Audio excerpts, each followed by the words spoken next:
Good morning, America. How are you? How are you, America? As for me, I'm feeling a little bit nostalgic. I'm feeling a little bit nostalgic, and I'll tell you why.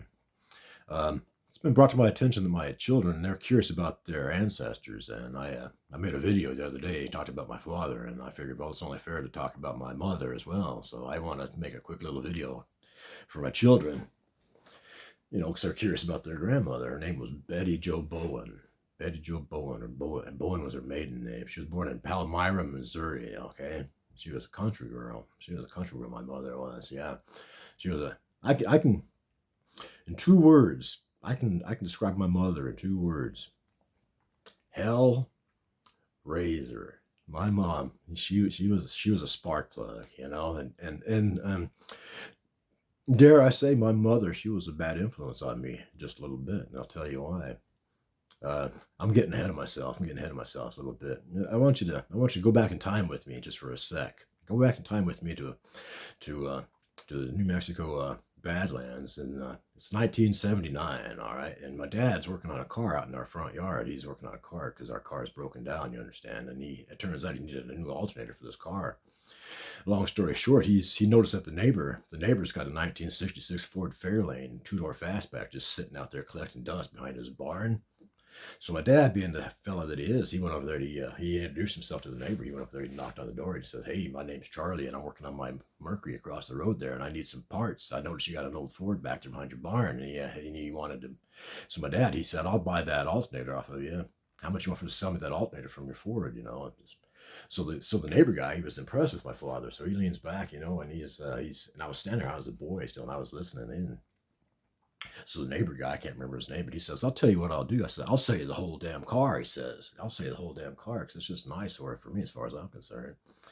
Well, long story short, my dad buys this car, and and he paid $75 for this car, $75 in cash, 1979, I believe it was. We were living out there in the country, and it was $75, 1980, 1979. That was a pretty good chunk of change as far as my dad was concerned.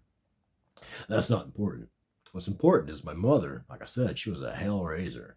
Hell raiser, my mom was. And as soon as my dad got that 66 Ford fixed, side note, the Ford, the one that he bought for $75, it turned out was just a small electrical problem. So my dad, he fixed it with some black electrical tape.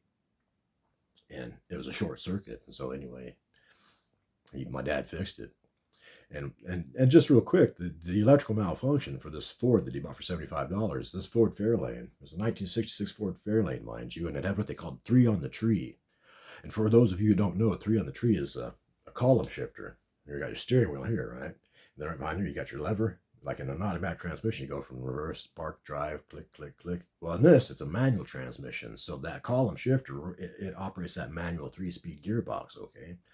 So what you got to do is while you're driving behind the wheel, you grab that column shifter, you pull it in towards your chest, and then you click it down once, and that's first gear. And then you clutch it up and down, up towards the dashboard, click it up. And the rudimentary column shifter, it shifts that gearbox from first to second gear. Then from second to third, click, click, you go straight down. Point is, underneath the hood, the linkage was caught up against that ignition coil electrical wire, and it frayed the wire. So every time you'd shift out of first gear up into second, short circuit, and the engine would die, a car would coast to a stop. And that's why we bought it for so cheap, because the car needed repair. Long story short, my dad got that car up and running in no time flat, jiffity quick, lickety rickety tick, as they say. He got that car running. So getting back to my mother, like I say, she was a hell raiser, and she liked that classic. What do you call it? The outlaw country. My mom liked outlaw country a lot. And back in our town, there was a country radio station she would play. It was called KRZY AM radio, and they would always play country outlaw music.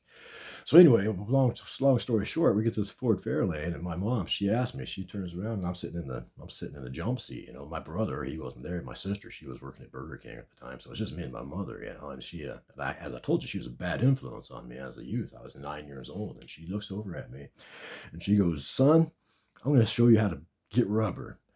And I looked over, I said, "What do you mean get rubber? What the hell does that mean?" And she says, "Well, just watch this." So sure enough, she clutches that son of a bitch forward. She grabs that column shifter, drops it into first gear, and she just lays into that throttle. She just accelerates, pulls out that clutch, just feathers that clutch, and sure enough, those drive wheels just start peeling, and balling, and there was smell of bird rubber and gravel flying, and and it was like something I'd never seen.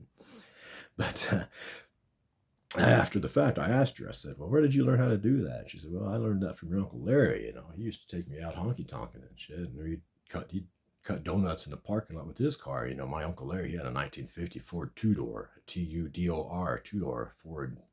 And my mom used to, well, this video's getting long. I'll talk about some more mom lore later. But the point is, I just want to introduce you to my mother. Like I said, her name was Betty Jo Bowen.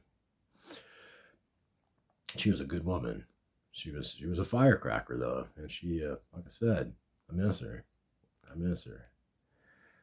All right, I'll talk to you. I'll think of some more dad lore later on going forward, and we'll talk some more about firewood cutting adventures and drag racing and all kinds of fun things.